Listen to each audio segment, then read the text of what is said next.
80 शब्द प्रति minute. Matter start.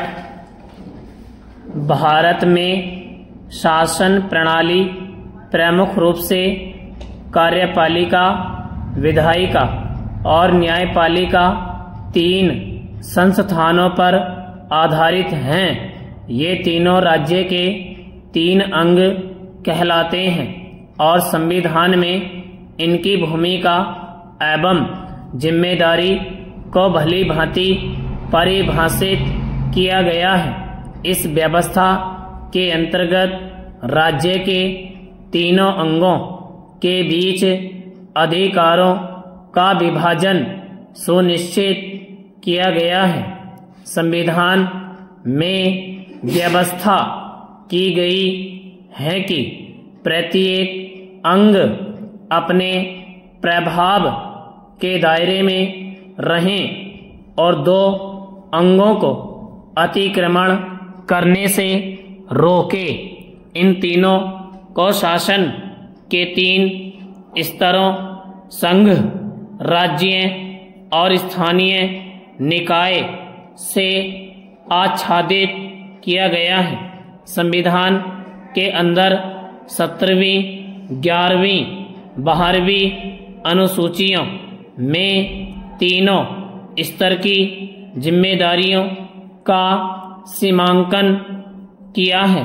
इनमें से दूसरा स्तर विशेष रूप से महत्वपूर्ण माना गया है क्योंकि आम नागरिक को प्रभावित करने के अनेक विषय शिक्षा, किराया नियंत्रण, भूमि अधिग्रहण, पुलिस, जन स्वास्थ्य, स्वच्छता और विद्युत से संबंधित राज्यों के अधिकार क्षेत्र में आते हैं।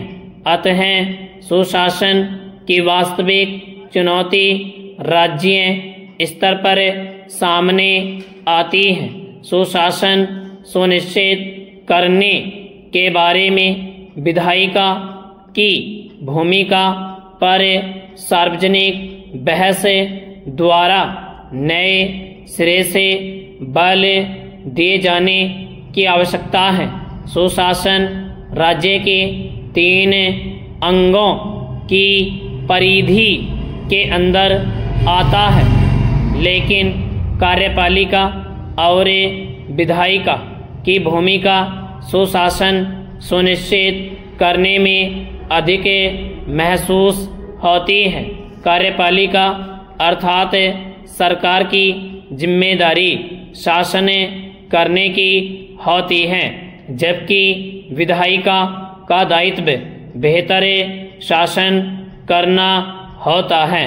भारत में कार्यपालिका को नीति निर्माण के व्यापक अधिकार प्रदान किए गए हैं, जबकि विधायिका की भूमिका सरकारी नीतियों को मंजूरी देने तक सीमित नहीं है। सरकार नौकरशाही तंत्र को निर्देश देती है कि वह विशिष्ट सार्वजनिक लक्ष्यों को हासिल करने की दिशा में काम करे। मुख्य रूप से यह 2 स्तर पर होता है। पहला नीति तय करने के लिए, दूसरा कानून बनाने में किया जाता है। जहां तक मैं समझता हूं, देश में नीति और कानून ज्यादातर नौकरशाहों और व्यवसायियों द्वारा तैयार किए जाते हैं।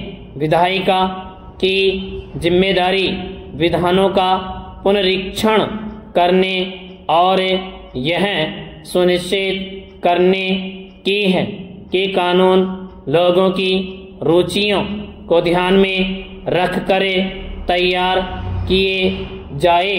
विधायिका सरकार पर नियंत्रण रखने और चौकसी, पारदर्शिता और जवाबदेही सुनिश्चित करने के प्रति भी जिम्मेदार हैं। सुविचारित नीतियां और कानून सुशासन की कुंजी होते हैं और कानूनी गलतियों को बने जाने के बाद दुरुस्त करने की बजाय उनके निर्माण के समय विचार विमर्श के दौरान दुरुस्त करना अधिक आसान होता है।